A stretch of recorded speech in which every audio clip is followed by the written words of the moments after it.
اور کل جب جمہوریت ریسٹور ہوگی تو ان سب چیزوں پہ کارروائی ہوگی۔ عمران خان ایک بات بار بار کہتے تھے، میں عمران خان کا 38 سیکنڈ کا آپ کو کلپ سنانا چاہتا ہوں کہ انہوں نے کیا کہا تھا اور یہ وہ کیوں کر رہے ہیں کہ عدالت میں بھی وہ لنڈن پلان کی جب بات کرتے ہیں تو جس نے لنڈن پلان بنایا ہے نا، مقابلہ اسی سے ہے۔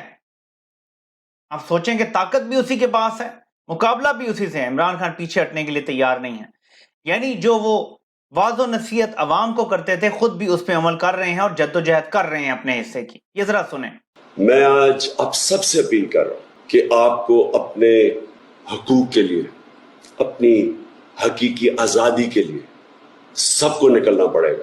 کبھی بھی کسی قوم کو پلیٹ میں آزادی نہیں پکڑائی جاتی، آزادی کے لیے جدوجہد کرنی پڑتی ہے، جہاد کرنی پڑتی ہے، محنت کرنی پڑتی ہے، اور وہی قوم پھر اس کو اللہ تحفہ دیتا ہے آزادی کا۔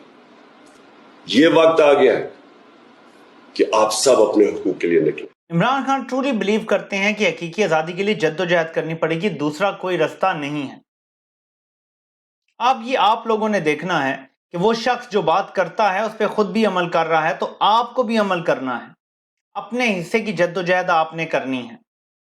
میں کل آپ کو پورا لائے عمل بتا چکا ہوں کہ کیسے پہلے آپ نے ساری معلومات لینی ہے 8300 پہ آئی ڈی کارڈ میسج کر کے، اور اس کے بعد میک شور کرنا ہے کہ آپ کے حلقے کے امیدوار کا انتخابی نشان آپ کو معلوم ہو۔ اب ایک اور کام شروع کر دیا گیا ہے اور وہ ہے ایک جے آئی ٹی بنا دی گئی ہے۔ یہ آپ کے سامنے میں رکھتا ہوں اس کی تفصیل۔ یہ جے آئی ٹی بنائی گئی ہے کہ جسٹس قاضی فائد عیسیٰ کے حوالے سے اگر کوئی بندہ نیگیٹو بات کر رہا ہے تو اسے تن کے رکھ دیں گے، یعنی قاضی فائد عیسیٰ کو خدا نہ خواستہ اب نبوت کے درجے پہ یہ فائز کرنے جا رہے ہیں کہ وہ تنقید سے مبرہ کوئی شخصیت ہے۔ نعوذ باللہ، توبہ توبہ توبہ۔ یعنی ایک بندہ تاریخ کا سب سے گھٹیا فیصلہ دے، آئین کی دھجیاں اڑا کے رکھ دے، اور بدلے میں آپ جے آئی ٹی بنائیں، اور جے آئی ٹی میں یعنی کچھ چھپا بھی نہیں رہے۔ جے آئی ٹی میں آئی بی کا 20ویں گریڈ کا افسر، آئی ایس آئی کا 20ویں گریڈ کا افسر، ایف آئی اے کا ایڈیشنل ڈائریکٹر، اس میں ڈی آئی جی اسلام آباد پولیس، اس میں پی ٹی اے کا ریپرزینٹیو جو بھی 20ویں گریڈ کا افسر ہوگا، اور اس کے علاوہ جس چیز کی مدد لینا چاہیں وہ سب اس میں آ سکتے ہیں۔ یہ جے آئی ٹی بنا دی گئی ہے کہ کون قاضی کے حوالے سے رپورٹ کر رہا ہے، جو قاضی نے حرکت کی ہے، جو آئین توڑا ہے، جو قانون توڑا ہے، جو لنڈن پلان کا حصہ بنا ہے قاضی، اب سب کو نشان عبرت بنائیں گے۔ یعنی جو صحافی، جو سوشل میڈیا پہ لوگ بات کر رہے ہیں، قاضی کو ایکسپوز کر رہے ہیں، اب یہ ان کے خلاف ایکشن لینے کی بات کر رہے ہیں۔ لیکن میں اس جے آئی ٹی کو ایک ویڈیو سنانا چاہتا ہوں تاکہ انہیں پتا چلے کہ اصل میں کس کے خلاف کارروائی کرنی ہے۔ یہ ذرا سنیے گا۔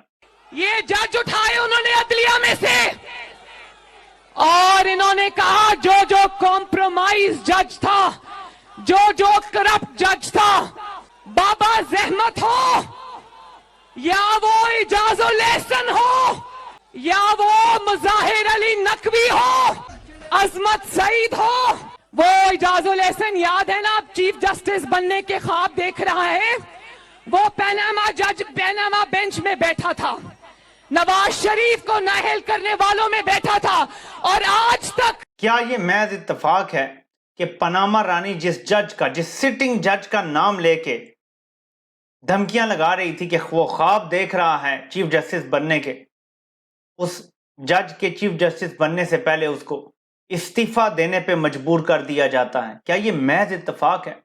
نہیں ناظرین، یہ سب لنڈن پلان کا حصہ ہے۔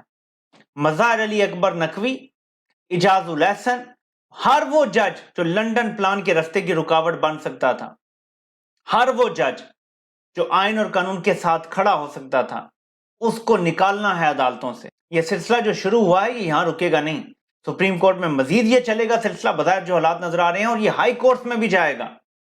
جو بھی جج سٹینڈ لینے کی کوشش کرے گا اسے گھر جانا ہوگا۔ یہ بنانا ریپبلک الٹرا پرو میکس بنا دیا گیا ہے آپ کا ملک، آپ کے پاس آپشن نہیں ہے گھر بیٹھنے کا، ورنہ وہ اندھیر نگری آنے والی ہے کہ آپ یہ پچھلے سارے مظالم بھول جائیں گے، یہ قتل و غارت بھول جائیں گے، یہ مارا ماری بھول جائیں گے، ایسی اندھیر نگری مچنے والی ہے۔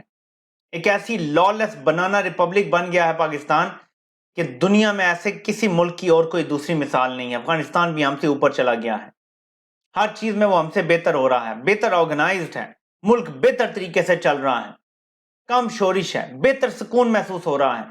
کب آپ کو آخری بار وہاں پہ کسی دھماکے کی خبر سننے کو ملی ہے؟ پاکستان میں آج بھی 76 سال بعد ایٹمی ملک کہتا ہے جی کہ یہاں پہ سیکیورٹی کی وجہ سے ہم الیکشن نہیں کروا سکتے. روز دھماکے چل رہے ہیں, روز پرابلمز ہو رہے ہیں, ہم ایک ناکام ریاست بن چکے ہیں. لیکن یہ ہمارا ملک ہے, یہ ہمارا گھر ہے, اور ہمارے پاسپورٹ کی جو حالات ہیں دنیا میں, ہمارے پاس تو آپشن بھی نہیں ہے کہ ہم دنیا میں کسی اور ملک میں جا سکیں. بہت محدود آپشن ہو گئے ہیں. تو جب آپ پھنس جائیں ایک جگہ پر, آپشن ایک ہی ہوتا ہے, کارنر ٹائیگر پھر پلٹ کے حملہ کرتا ہے, اور پوری قوم اس ٹائم ایک کارنر ٹائیگر کی طرح ہے. آپ نے حملہ کرنا ہے, اور 8 فروری کو ان کو جیت کے دکھانا ہے. آزاد امیدوار بھی جیتیں گے, اور بائی دا وے ان کی سانسیں پھولی ہوئی ہیں, یہ گھبرائے ہوئے ہیں. ان کو یہ لگ رہا ہے کہ آزاد امیدوار بھی اپسیٹ کر سکتے ہیں. اس لیے آپ نے اپنے حصے کا کام لازمی کرنا ہے. آپ سے انشاءاللہ پھر ملاقات ہوتی ہے. اللہ پاک آپ سب کا حامی و ناصر ہو. آپ سب کے سننے کا بہت بہت شکریہ.